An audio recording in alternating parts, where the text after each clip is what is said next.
Hello, my friends, and welcome back. Thank you very much for being with me again today.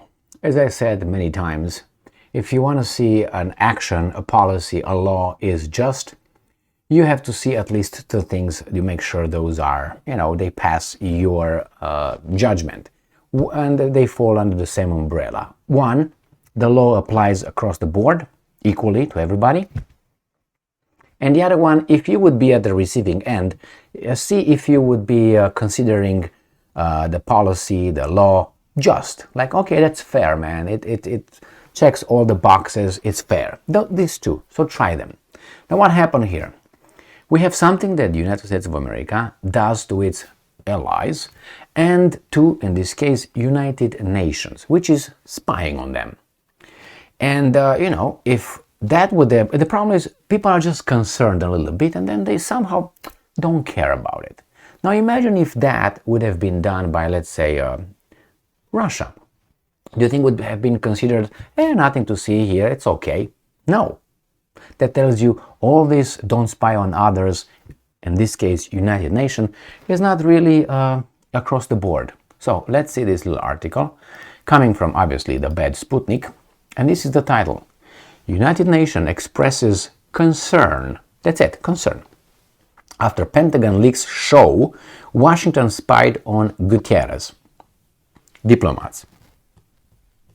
A United Nations official has expressed the international body's worry over information contained in recently leaked Pentagon documents showing the United States spied on the communication of United Nations leaders and diplomats.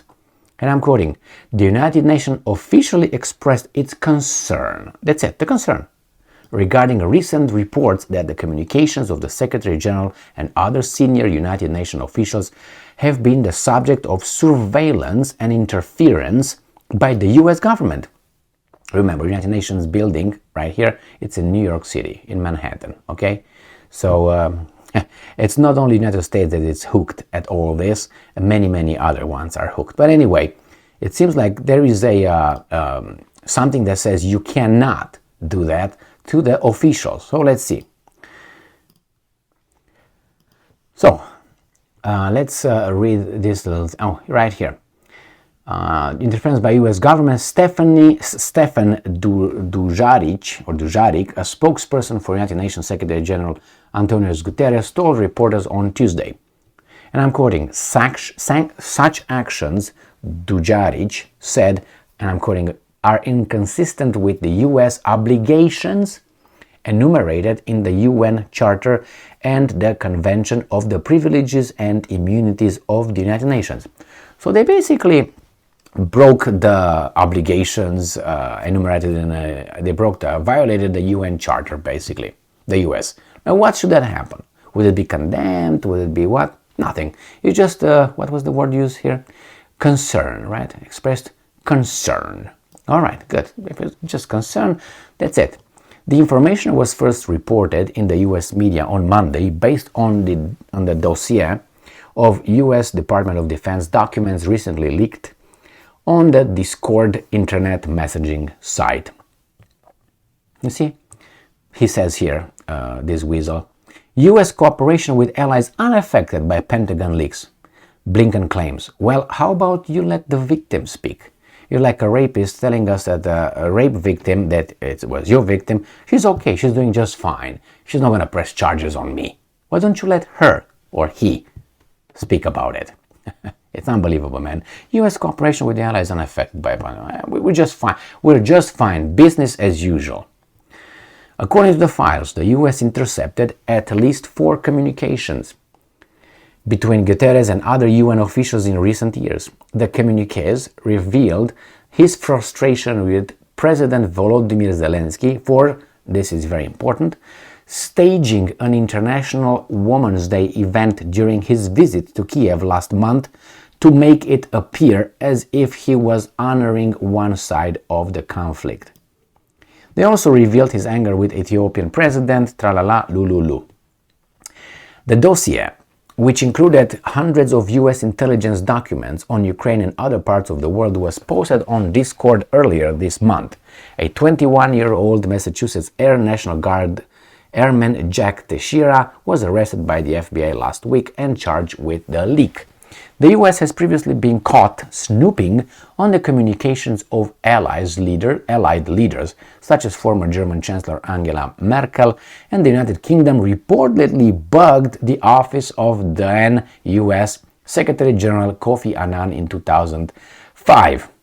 Whoa, okay.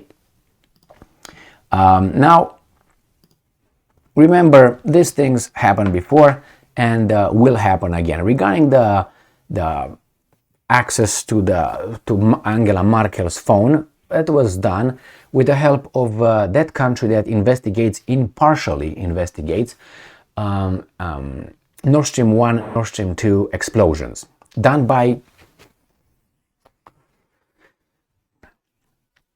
Okay, all right. So we got that covered. So the NSA was able to access the systems in Europe through Denmark intelligence services, and now Denmark investigates whatever happened at the Nord Stream, if you know what I mean, and Sweden, which Sweden wants to be a NATO member. Again, you can't make shit up. So here you have these guys listening to their allies. They just did it to Mexico, according to the Mexican president. I covered that in a video earlier today. But hey, that's okay, because they're our friends, so they can do that, but we can't do them. We can't do that to them. That tells you across the board, you know what I mean, if we can do it. Just imagine that other country would have done this, besides, you know, the immune countries, which are about 2 or 3 on this planet, and that's not Russia, China, or any. Imagine that, let's say, Zimbabwe, my friends, would have done that. There would have been already regime changed, and democracy and freedom would have been brought in an instant, by the Americans. Because of that, because they deserve it. There was just a test that they failed. So anyway, they arrested the guy, Teixeira, which I suspect and expect that to find out later that it was not he who just collected all this data and just dumped it. I'm waiting. I cannot still believe that a 21-year-old, very low-ranked National Guard individual has such clearance that he can access this kind of information from NATO, from this, from that, so deep.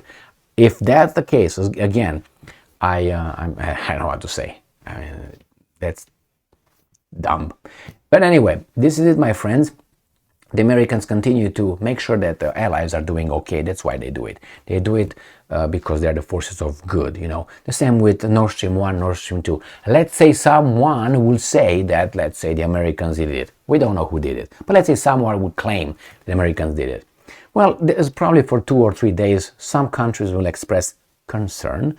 And after that, they will find a justification that it had to be done in the name of good, to protect lives or something, and the whistles will be, yes, exactly. That was a good thing because they saved lives by doing that. Yes. Where do I vote? All right. Thank you very much for being with me again today.